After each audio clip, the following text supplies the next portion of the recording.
Twilly-dilly-dee, twilly-dilly-dee, twilly-dilly-dee, twilly-dilly-dee, tweet, tweet, tweet, tweet. She talks to the people all night long, chatting and a-gabbing and a-singing her song. All the divas down on Rainbow Street love to hear Toni go tweet, tweet, tweet. Talking Toni, Tweet, tweet, talk, talking Toni. tweet, twilly-dee, Whoa, Talking Toni really gonna talk tonight.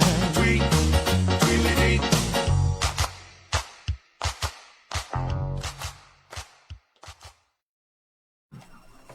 Hello, everyone. Welcome to another episode of Talking Toni.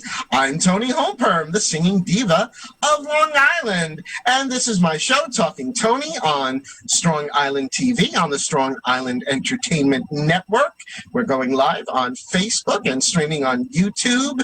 And this is where I get to talk to some of the many, many, many fabulous people all over, even outer space. Look where we are. We're on the bridge of the Enterprise. Joining me today is Jessie Gender, YouTube content creator, and is it fair to say trans activist? Oh yeah, I guess so. Yeah, I always am like, am I doing enough to be called an activist? But I hope I try and do enough. You know. Well, you know, I do know quite a few people that are activists, and in my book, Jessie, you are an activist. Well, thank you very much. So that's all that counts. So for anyone who doesn't know, Jessie, you are a YouTube creator. You also have your own Patreon channel. You do a lot of reviews of sci-fi, primarily Star Trek. Hence our outfits today. Yes. And you also talk about your experiences as a transgender woman.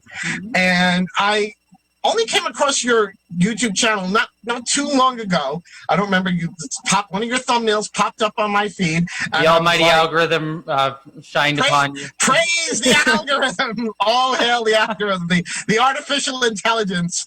Wait, I don't remember. Do we like artificial intelligence or not? I don't know. Depends on the day. Depends on the episode, right? Exactly. Is the computer trying to destroy us today or not? I mean, it depends on the episode.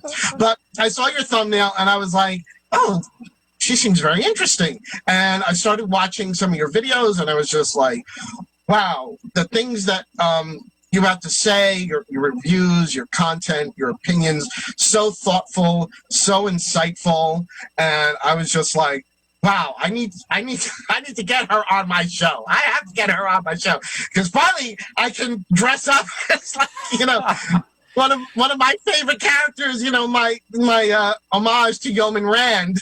It's spot on. We were talking before we went live, and I was just praising your outfit. It's phenomenal. And thank you for all your kind words, by the way. They're, you know, all truth. It is all truth. So. Before I get into anything, Jessie, we have to take a very serious turn.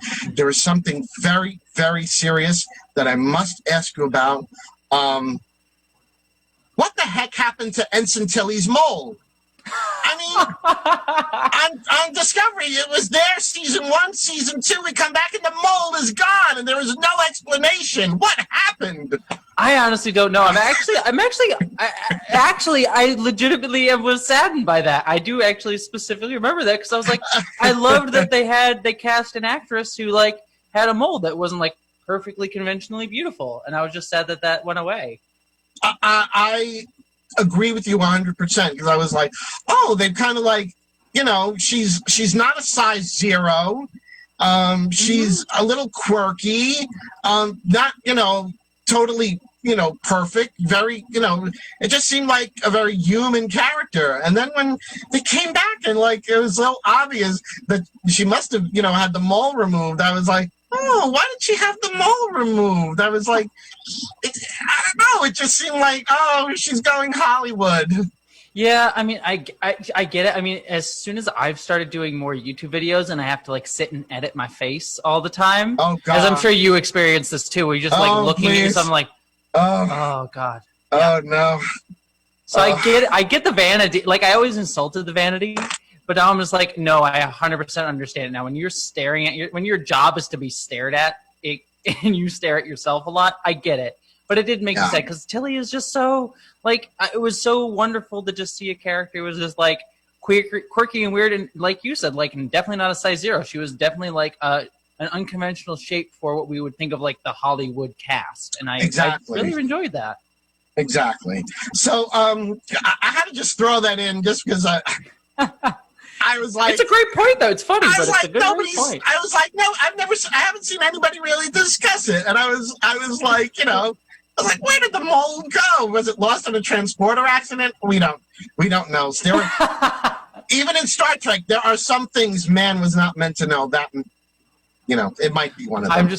I'm imagining that one day just to like, it's like, where'd my, like, transports back to the ship. Where'd my mole go? It's fine. Don't worry about it. I'm just learning. First day on the transporter. It's okay.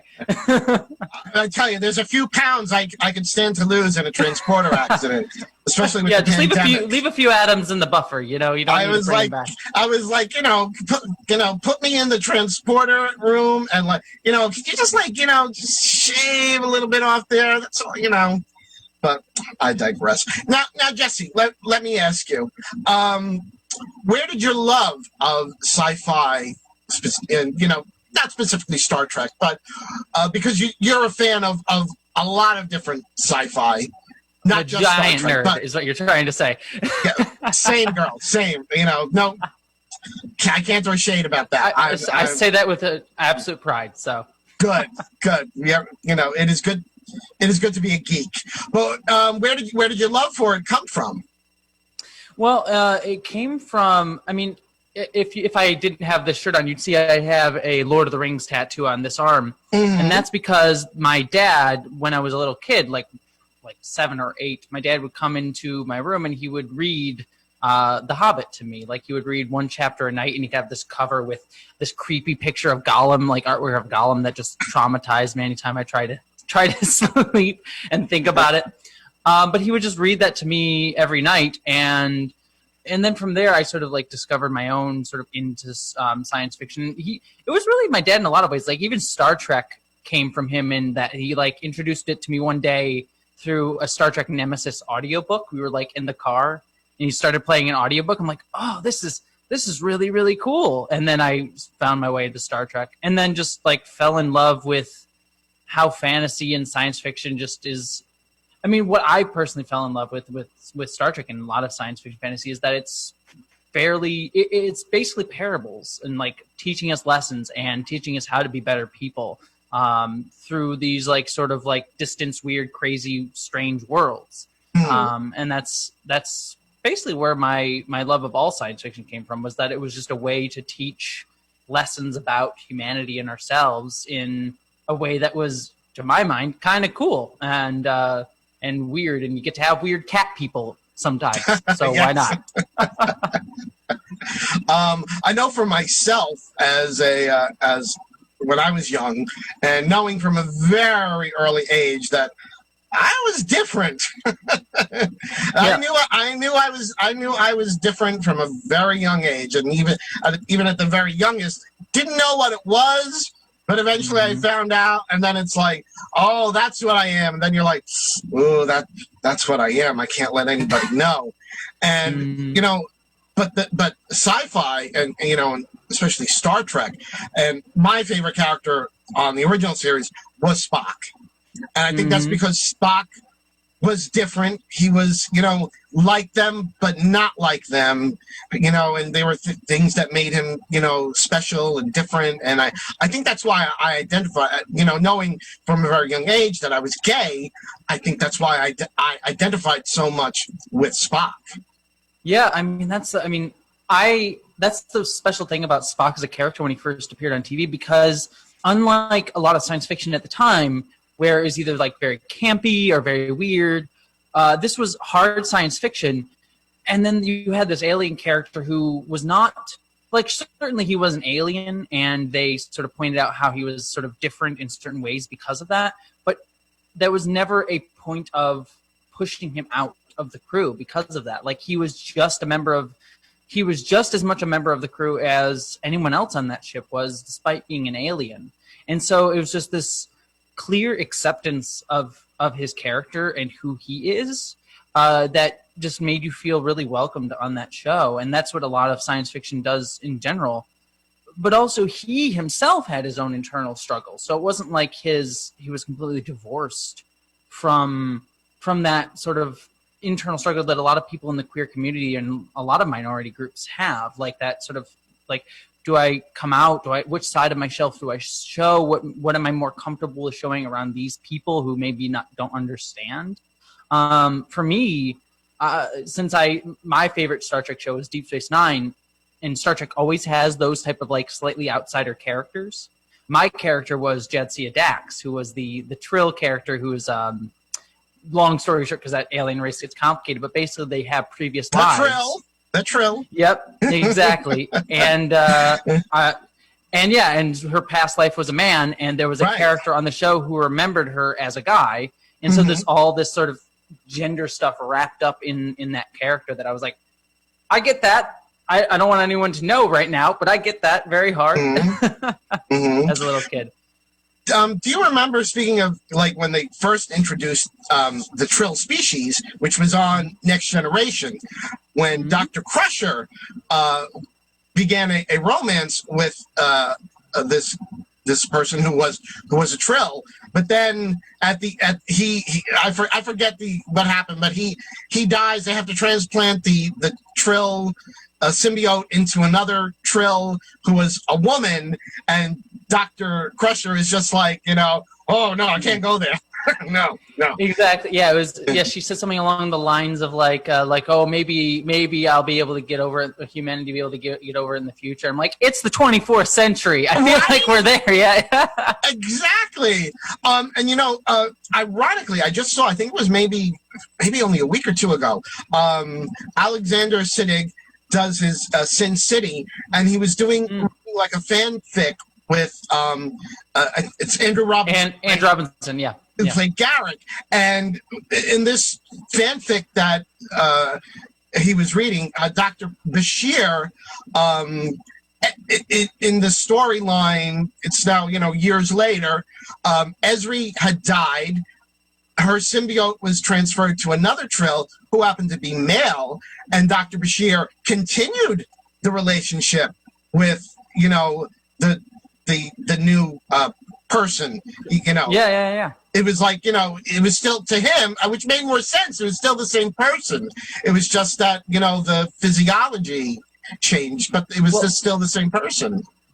And even in the show, if you watch the actual show, you could definitely tell, like, Andrew Robinson, who played Garrick, like, he played the character as bisexual on the show. And I could totally, and I think Siddig actually mentioned that he thought Bashir was bisexual as well. And it was just one of those, like, you can clearly tell that's the intention, and everyone knows it, but because of certain executive producers on Star Trek at the time, specific ones, they weren't allowed to express that as explicitly as they really wish they could have. And you can even see it, like, this is the level of nerd that I am.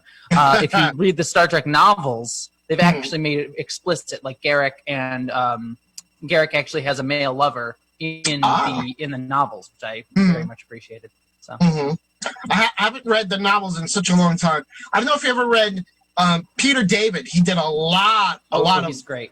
Novels. I mean, I was like hooked on his for the longest time. It was like every time one came out, I was hooked on them. I was reading them, but unfortunately, my reading has like dropped off dramatically. What can I say? No one has time for reading anymore. We're all I wish I did. too existentially worried. It's like, and that's another thing. There's so much in the sci-fi world that you could follow. It almost seems like it's too much.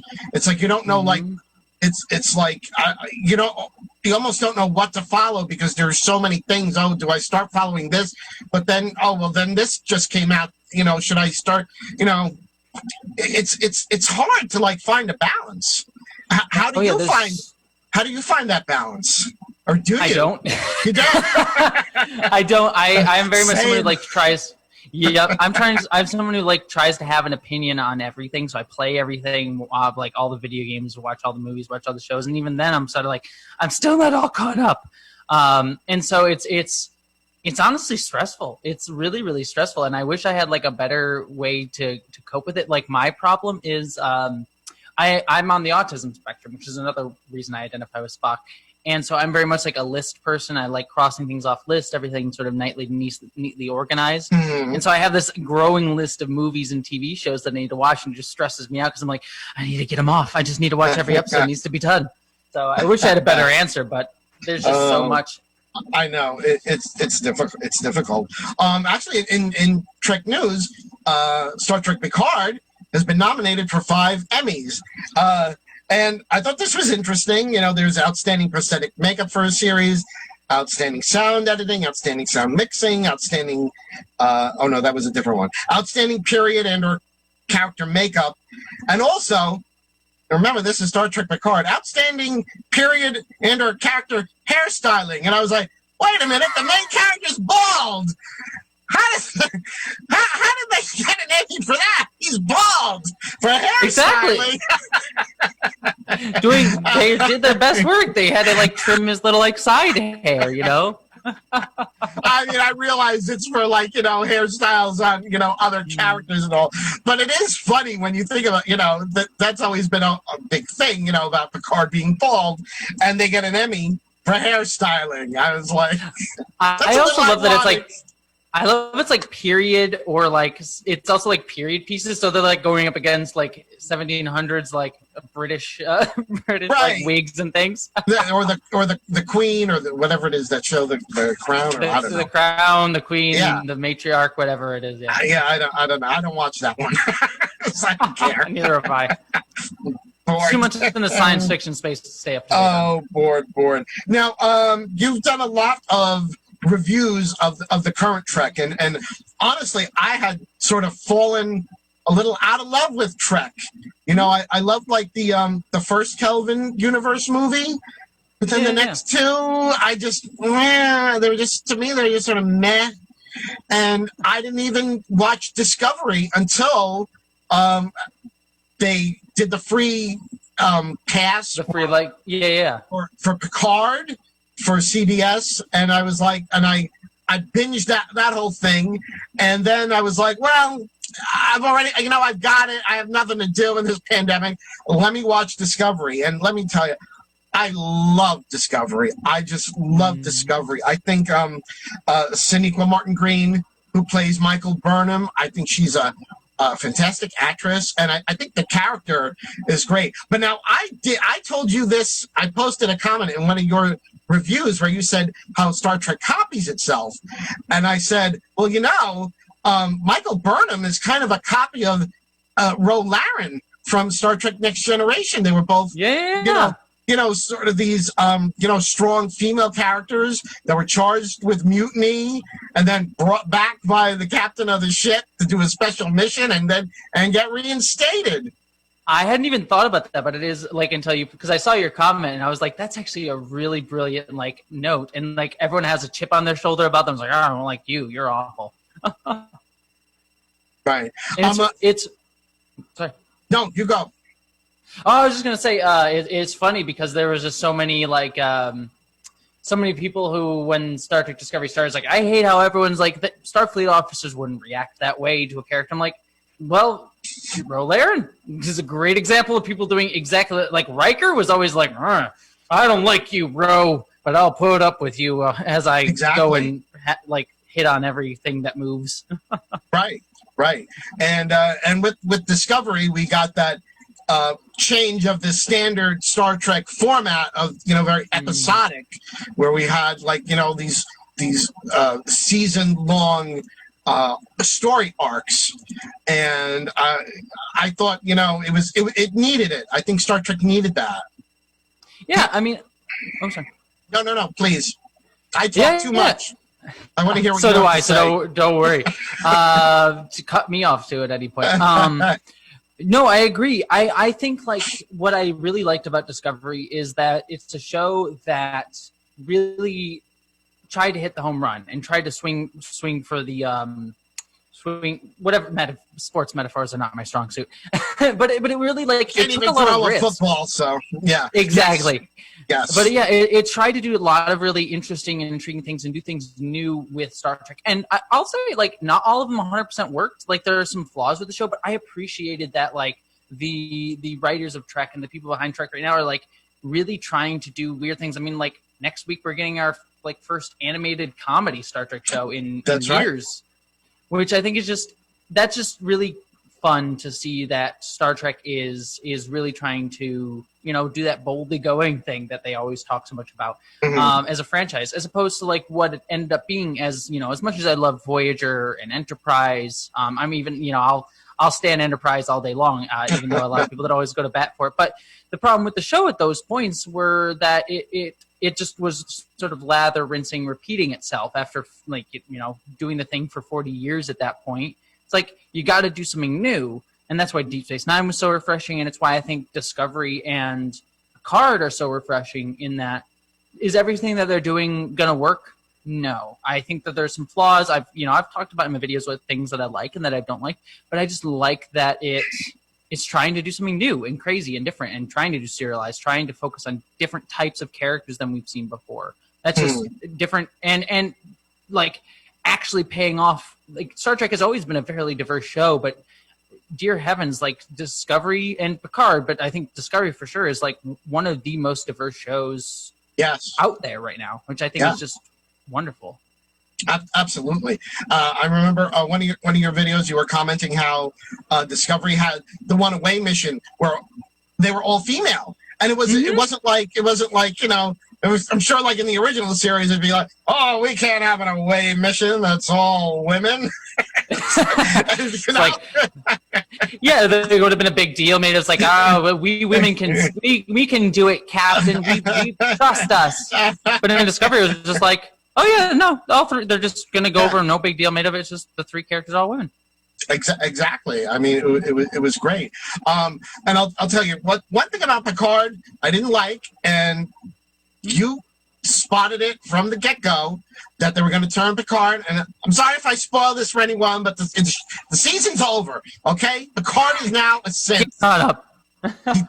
In order to save his life, they had to put his mind into a synthetic being, a synthetic android organism. I forget. I think they just refer to them as synths now. Yeah, it's just synths. Yeah, I think they called his specific thing the golem was like the right. Yes, from Jewish mythology. Yeah. Yes. Yeah. You spotted that. I saw that coming a mile away. Too. I mean, it's Chekhov's golem. Once you mention a golem, it's like I know. It's like, yep, Picard's getting shoved right in there. But one thing with Discovery, one thing I did not see at all in the first season was that Lorca was from the Mirror Universe. That was like total surprise. I didn't see that at all. Did that surprise you? It didn't, only because at that time I was so involved in the fan community and like reading all the theories, and so it's like that was a theory that had been put out there by a bunch of people, and so I knew it. It's hard for me to say for sure. Like, had I not read any of like the online forum stuff, I probably would have been surprised. And I still think it's really effective, even knowing it was coming. Right. I still remember being like, yes, he is, as soon as that reveal scene happens. But I was not surprised. But would I have been smart enough to figure it out on my own? I don't know. But see, I hadn't been following any of like the the Trek stuff on YouTube or anything like I do now.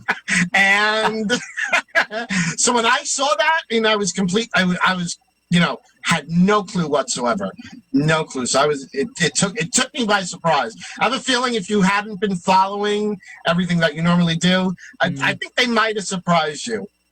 Yeah, I mean that's the one kind of sad thing about doing sort of like YouTube Star Trek stuff, like doing all this review stuff. It's like I love doing it. Like this is very much the first worldiest of first world problems, but it's one of those, like the first time I watched like Picard, I'm like sitting there taking notes so that I'm like can think of my review, because I watch the episode and then sit right down and give my review. So the first time I ever watch all the episodes of New Trek, it's just going to be with a notepad in hand and trying to have like analysis mode on. and then I rewatch it later with like friends and sort of like I'm just going to enjoy it. So that's one of the sad things too, where it's like if I'm doing this Star Trek reviews and things, I have to kind of have the critical hat on a little bit more than I'm used to instead of just enjoying it. But it is, again, it's something I love doing. It's just one of those like, who am I to complain that I have to review Star Trek? Well, and you do it so well. One thing also that shocked me, and you did a video on this, was because like I came to watching Picard not knowing anything about it. When the Admiral dropped the F-bomb, I was stunned. I was like, did she just say what I think? I got behind this. I was like, just said the F word in Star Trek? I was like, oh my God. I was stunned, girl. I was stunned. I can't tell you how stunned I was. Yeah, I mean, I was surprised by, like, literally, like, as soon as that scene happened, I was sitting with my roommate watching the episode. I was like, oh, dang. I used a stronger word there, but I don't know if we're allowed to swear on live.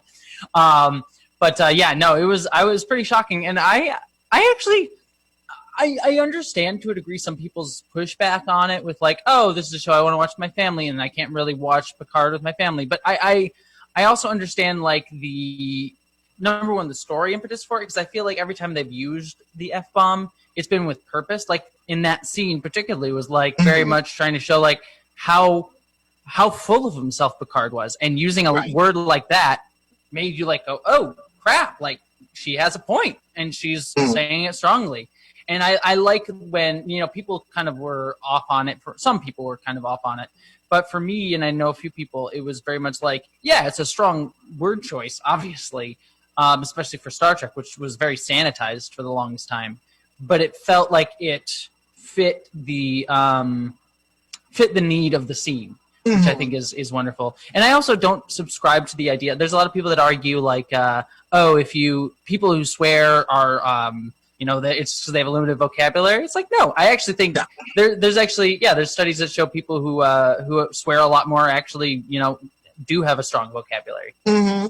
So yes, it's very true. It just knocked me for a loop because I was, now, as far as my history with Star Trek, I started watching Star Trek with the original series when it originally broadcast. And I'm not that old, girl, but when it went into syndication, that was it. Like all the kids in my neighborhood, it was like, I forget what time it came on. I think like 6 o'clock in the evening on like a local station. And it would be like 5:55 and all the kids were like, oh, Star Trek's going to be on in 5 minutes. And all the kids ran into their homes to watch Star Trek. And it was, and so, it was very sanitized.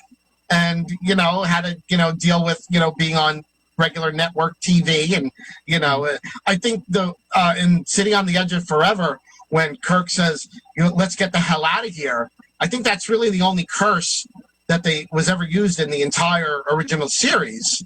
I think Kirk calls Mudd a jackass in one episode. I think that's about that's like right on the borderline of swearing. Yeah. This is how nerdy I am, where I'm like, I can give you every time he swears. I love it. I love it, girl. But I remember that, and that was sort of like, ooh, because there was never any scandalous. Oh, my. Yeah, exactly. I almost lost my wig. Tell you, but it went seeing hearing the F-bomb on Picard that very first time. Threw me for a loop, but now I sort of understand it, and I'm like, I get why they did it, and I'm like, okay, I guess I can live with that. Although I really don't like Ensign Tilly using the F word. I don't know. I'm okay with other people, but Ensign Tilly, oh no, you're too sweet, you're too kind. I agree. I do agree with that, but I see why they felt the desire to do it, because it was one of those like, well, we can say the F-bomb now, and it's like. I appreciated that the first time the F-bomb was used on Star Trek was in a moment of, like, excited about science. Right. Like, if you're going to do the F-bomb for the first time in Star Trek, that's the way it's like, oh, heck yeah, or F yeah for science. I thought that was fun. But I agree with you. It felt a little bit like doing it to do it in that With scene. her, it felt a little forced. So, but what can you do? Speaking of forcing, unfortunately, we're forced to take a quick break right now. So, for everyone Look at those segues. who's watching, I gotta grab them where I can, girl. What can I tell you? So we're gonna take just a very quick break for our sponsors, and then we will be right back with more of Jessie Gender right after these messages.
Hello, everyone. Welcome back to Talking Toni. I'm joined today by YouTube creator, sci-fi reviewer, trans activist, Jessie Gender.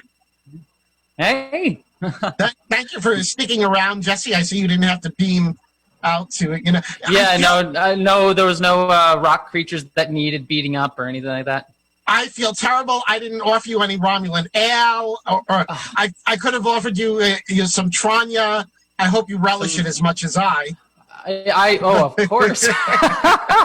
Wonderful. Absolutely wonderful. I'm always been a Raktajino kind of girl, so.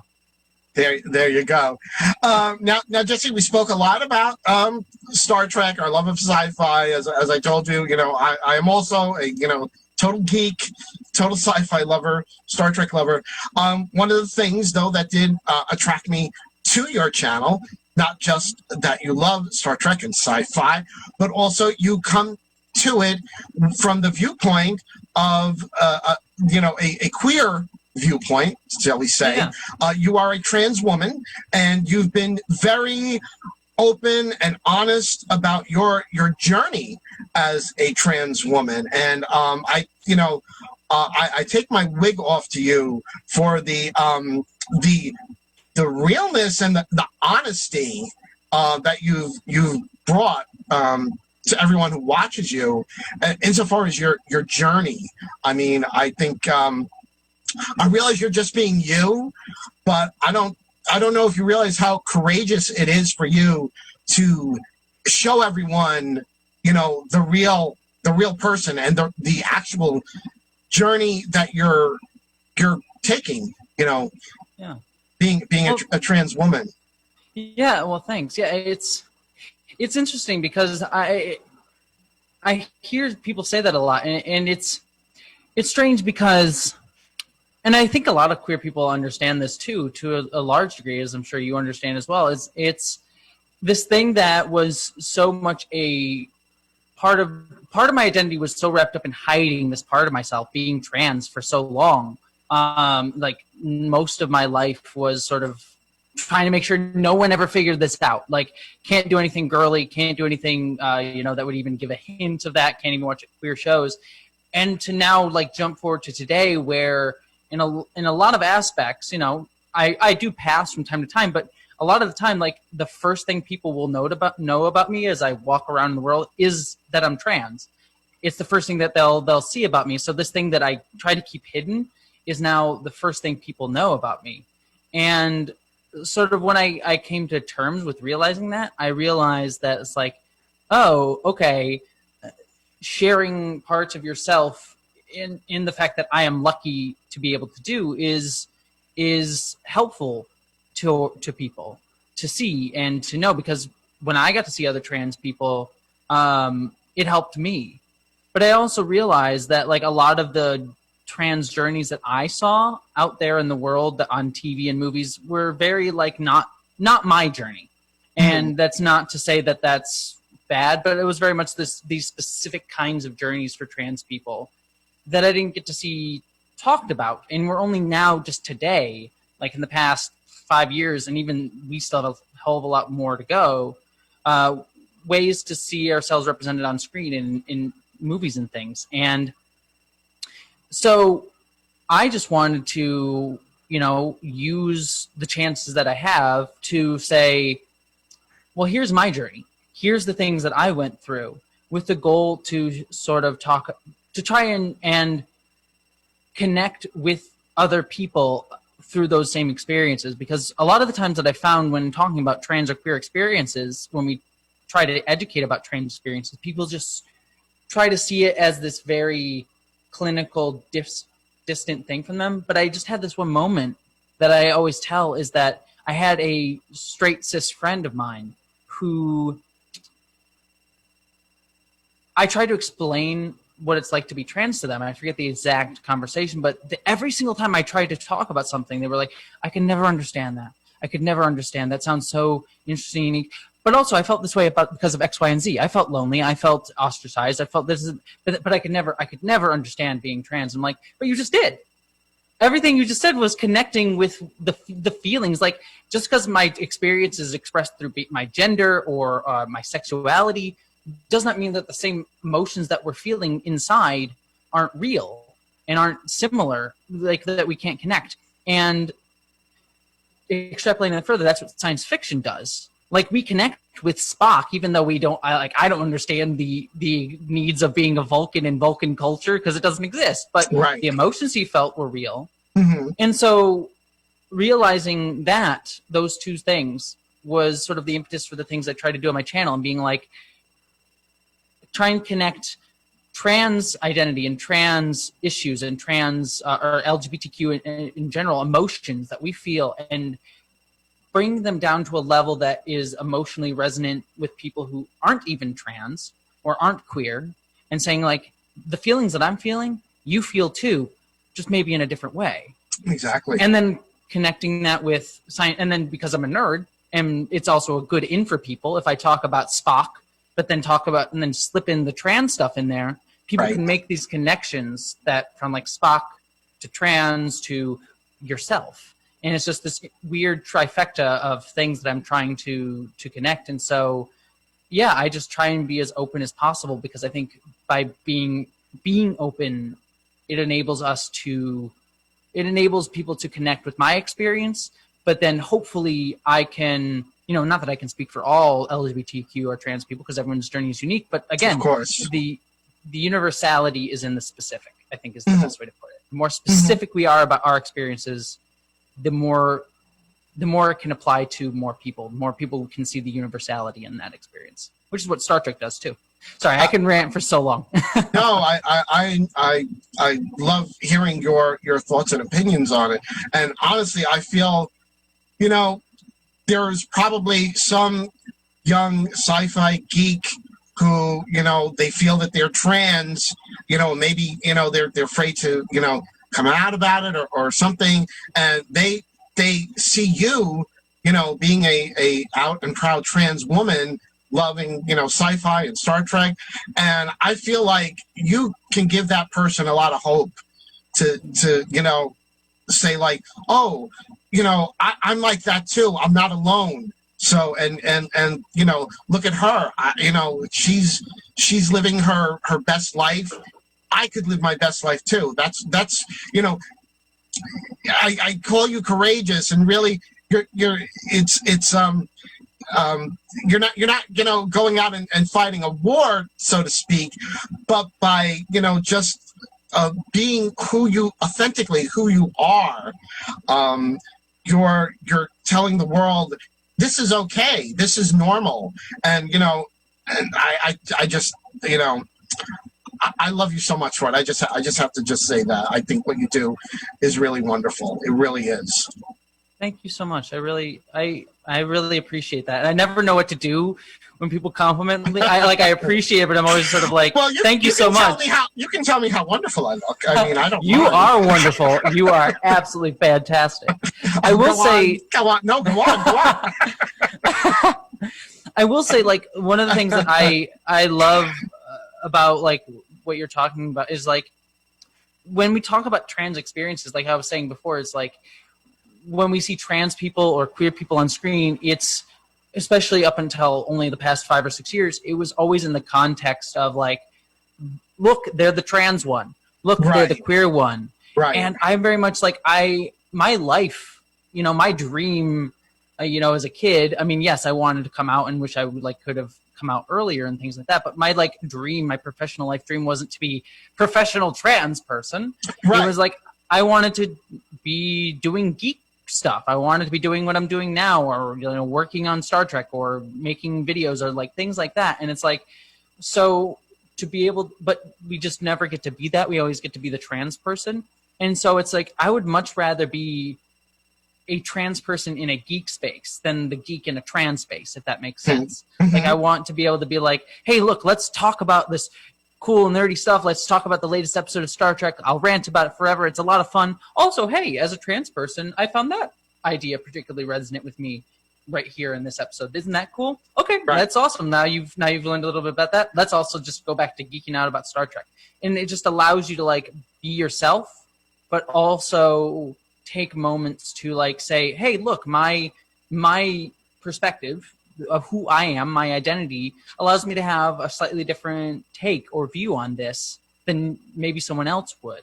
And I think that's awesome. And again, what Star Trek, the show that's always about seeing things from different perspectives, is about. And that's why that's the show that resonates most with me, because it just, the ethos of that show matches the ethos of who I am. Yes. I think the thing that I like the most is historically, most of Star Trek has been shown to us filtered through through this perspective of straight, cis, white males.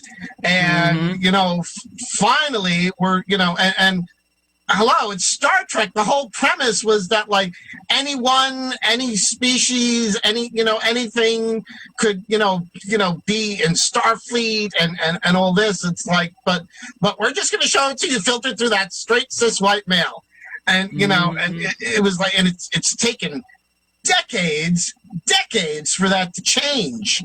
And, thankfully it is now. But that's one of the things that I love about your viewpoints is it's not a typical straight cis male viewpoint.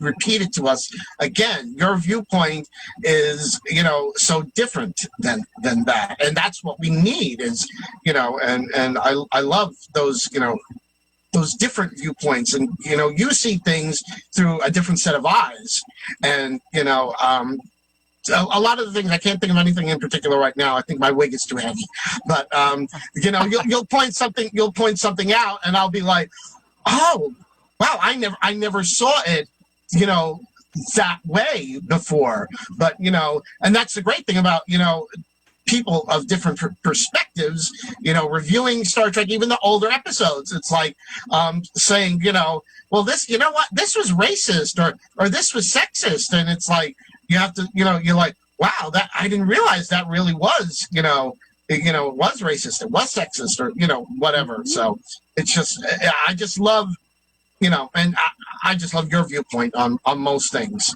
So.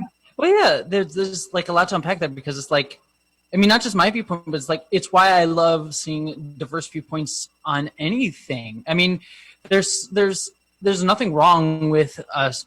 I mean, despite some obvious things, there's nothing wrong with having a straight cis white person sort of discussing something, but it's like, correct. And they can have good viewpoints, they can have good opinions, they can have good ideas. Sometimes they cannot. But also we by just having a diverse amount of people, you just get a prism of ideas and different things coming together, just give you new ideas. Like, you know, I'm so glad that I'm able to bring an interesting perspective to Star Trek, the original series, or any Star Trek show. There are things that, like, because I'm white, that I can't see. And so maybe there's some perspective that a person of color can bring to me, and I'll be like, oh, that's a super cool idea. But sadly, like, up until recently, both within the show, behind the scenes of the show, and in prominent fan communities, those voices haven't been heard. And so it's like, it's just one of those things, like, I never understand. Like, I just don't understand, for a myriad of reasons, people's pushback is like, oh, you don't have a white lead of the show. And it's like I get where that comes from. It's racism and homophobia and all these other things mixed up in that. So I get logistically, but it's just like,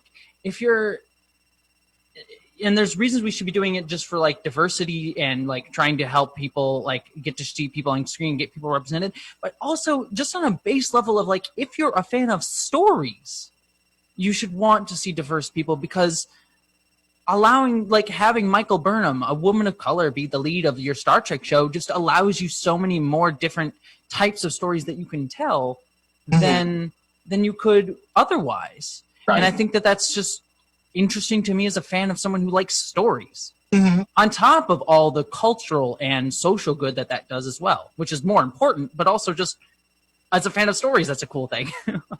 Right. I mean, you know, we've seen the, you know, Star Trek, you know, straight cis male version countless times. It's like, you know, there's nothing wrong with it, but we've seen that story so much. Let's just, all I'm saying is really, it's great to open it up, that, you know, it doesn't, you know, to, you know, everyone, not just straight white men. It's like, you're great. I love a lot of you, but you're not the only ones that I love. Exactly. Let's get other people. Yeah. Exactly. You know, that's all really we're saying is, like, you know, yeah, it's great, but, you know, these other things can be great too. Just and give them a try. You know, try it. You'll like it. Exactly. I'm a Jew in space. What can I say? But yeah, no, it's just. Oh yeah. Now, another thing that you've spoken about way back. Oh, I know what I wanted to ask you.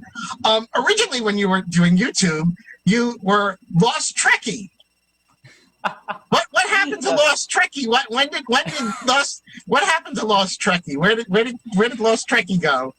Oh yeah, that was a while ago. That was just so back way back in, like, middle school, I want to say. It was probably a long time ago. But I was a huge fan of Lost and Star Trek, so the TV show Lost. So I was like, oh, I'm clever. I'll mash them together. So that's where that name came from. I was also Dr. Trekkie in some spaces, because Doctor Who and Star Trek. But, you know, Larry Nemeczek is known as Dr. Trek, so I couldn't save that one anymore. He's a big prominent Trekkie as well. Anyways, but yeah, so Lost Trekkie was the name I used for the longest time. And then I worked I got a job about 5 or 6 years ago, maybe 7 years ago at this point, at The Advocate, which I'm sure you probably know, but it's like it's the company that Pride Media, they own The Advocate, Out Magazine, Pride.com. And there's still some videos of yours on their website. Yep.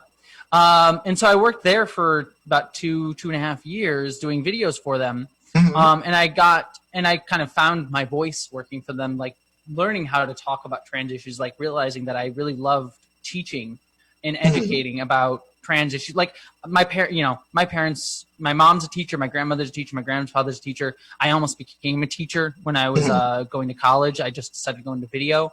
And so I just learned there that, like, I love being a teacher. And I love educating about these things and sort of trying to be fun and weird and wacky as best I can. And so while I was there was like one of my coworkers made the joke. It's like, yes, we're teaching you with Jessie Gender. And so it was just like an offhanded name. And I'm like, oh, I like that. I thought that was kind of fun. And so I kind of grabbed it for myself and just sort of rebranded everything as Jessie Gender, because I thought that was much more of a more representative of who I am now. It's a much more catchy title than Lost Trekkie, and so I just sort of got rid of Lost Trekkie. So okay, I'm just curious. It was just one of those things when I, like I said, when I'm doing my research, I'm like a white girl on Facebook. I gotta check, all your posts, all your history, and I was like, she was Lost Trekkie, and then Lost Trekkie disappeared. I was like, what happened to Lost Trekkie? Where did she go? I learned how better to market myself, I guess, in the cynical way to put it. As one of my good drag queen friends told me, when you have a brand, you stick with it, girl. Know your brand and stick with it. Also, you talked in some of your older videos about your desire to be a writer and director. I mean, do you still have those desires to do that? Oh yeah, I definitely do. I mean, I'm trying to figure out what we're all trying to figure out what our life plan is right now. With I know. Yeah, but I found that I started doing YouTube more full time to kind of give myself more of a chance to explore my voice and what I wanted to say and what I wanted to do with being a creator. And so doing this stuff, I'm glad that it's taken off, and I'm glad that I'm getting noticed and the videos are doing well and they're actually resonating with people, and that I'm actually able to say something meaningful. And so all of this is just, but for me, what my takeaway, besides the most important thing, which is trying to do the most good for the most people, and trying to teach and educate about the community. But on a personal level, it's been really helpful to see oh, this is what I have to say. This is what I like to create. These are the skills that I have, and the skills that I don't have, I'm learning to build and grow and extend. And so my hope is in the future, I'm trying right now. I have a few ideas and things that I want to start writing more fiction. I do desire to try to write some audio dramas, write some actual stories. And then also on the side too, I've been trying to get off the ground. I'm not going to announce it yet, but I do have some short film ideas that I want to actually direct, that I've written, and I'm trying to get funding for and everything. So they are things that I do want to do. I just have current life stuff, as we all do, just figuring out how to pay the bills and figuring out how to do certain things. But the hope is once I'm able to find a better way where I'm settling down, and once things the state of the world gets a little less crazy, that those are projects that I'm going to be able to focus on, because doing the YouTube stuff has been very much about trying to build my own confidence in what I have to say and in my voice. So, well, I think you're doing a terrific job doing it. As I said before, I'm subscribed, girl. I always hit the like button. So well, good. Yes, and subscribe. The YouTube prayer is always subscribe, always. And yeah, always. So would that be the ultimate fantasy to direct a science fiction type of film? Mm-hmm. Yeah, that would be the ultimate dream. I have a few bucket list sort of things, and one of them is to direct a movie. The other thing is another one on it is contribute to Star Trek in some way. Which is, it doesn't have to be anything. I mean, I would love to write an episode, direct an episode. If I got to do those things, that'd be fantastic. But I'll settle for being a red shirt who dies in one episode. If I get to go, oh no, Captain Kirk, save me, and then I get kicked the bucket, I'll be very happy. But yeah, to ultimately to direct a film, is sort of the hope and dream that I hope to go through. And like I said, I have a few ideas and things that I want to try and get off the ground. So, well, I'm sure you will. I'm sure you will. So we don't have too much time left, but I want to end this with some fun things. All right, favorite Star Trek captain of all time. Oh gosh, that's really, really hard. I know what you're gonna say, but yeah, I mean, I have to give it to Captain Pike. If that he thought it was gonna be. Okay. That makes sense. It's a debate between him and actually probably even Picard, but I think Cisco's up there too. I could go all day, I but thought you were think going to say Cisco. yeah, Cisco's definitely up there because I like his more direct style and like just being like I'm gonna get the right things done. But I kind of like if I had to pick anyone, I definitely think it would be Pike, just because I think the representation of Pike on Discovery is just phenomenal. He's a captain who stands for all the virtues of Star Trek, and he doesn't carry at least. I'm sure there'll be problems that people will be able to critique in years to come, but he doesn't seem to carry a lot of the baggage that old captains would have. Like, Kirk was always sort of the womanizer, whereas like Pike is very much like he is someone who never feels like he's very much in charge. He's very much the captain, but he never feels threatened by letting other people have their voices and letting other people disagree with him and have dissenting opinions. Which I think is a great thing for a leader, especially in Star Trek, to just be someone who is able to realize when they're wrong. And that's a value that I think a lot of other leaders, especially today, could probably learn from. Just knowing when to admit, like, hey, I'm wrong, and that's okay. We move forward. Very true. Favorite second in command? Ooh, okay, that one 100%. Spock is always the go-to answer, but I think if I really had to think about it, I love Kira. Kira Nerys is fan-freaking-tastic. She is always like take charge. She's a little bit more morally in the gray zone, though always still the hero, but she never believes she is.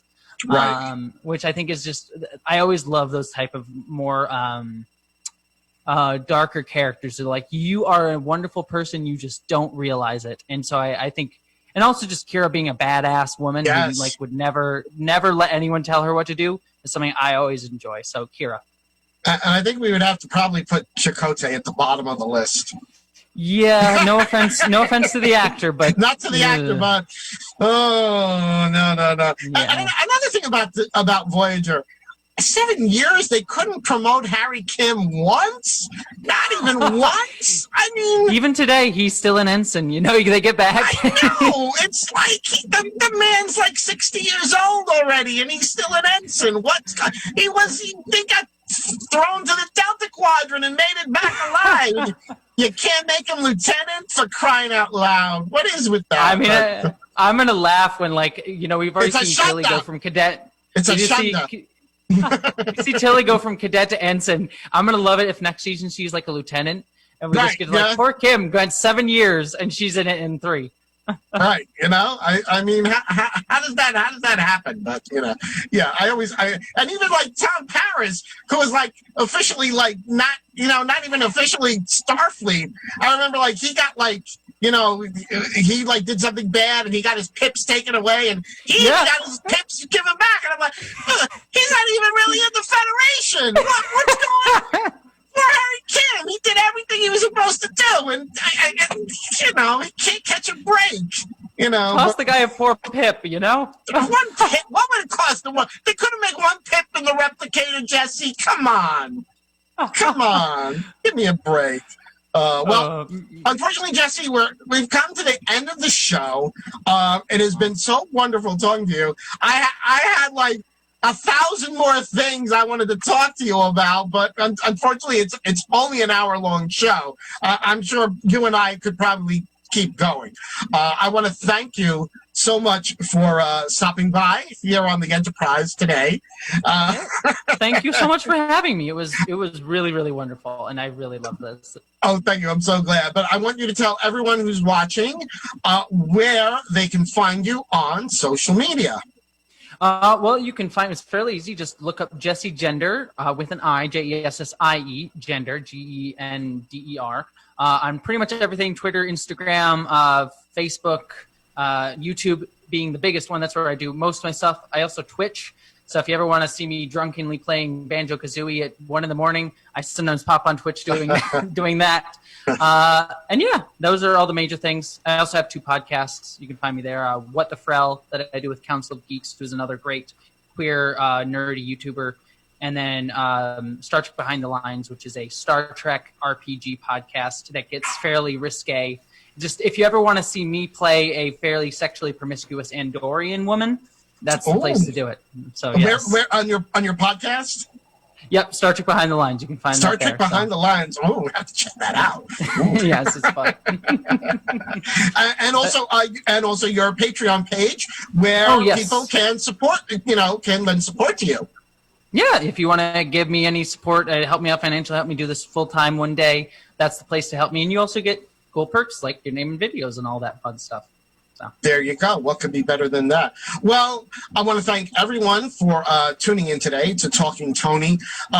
Jessie, you may want to tune in next week. I have a very, very special episode. My guest is Todd Graff, who was one of the stars of James Cameron's The Abyss.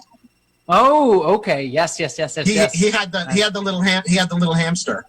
Yeah. And also the director of one of the best LGBTQ movies, Camp. I don't know if you've seen Camp, but he wrote and directed that.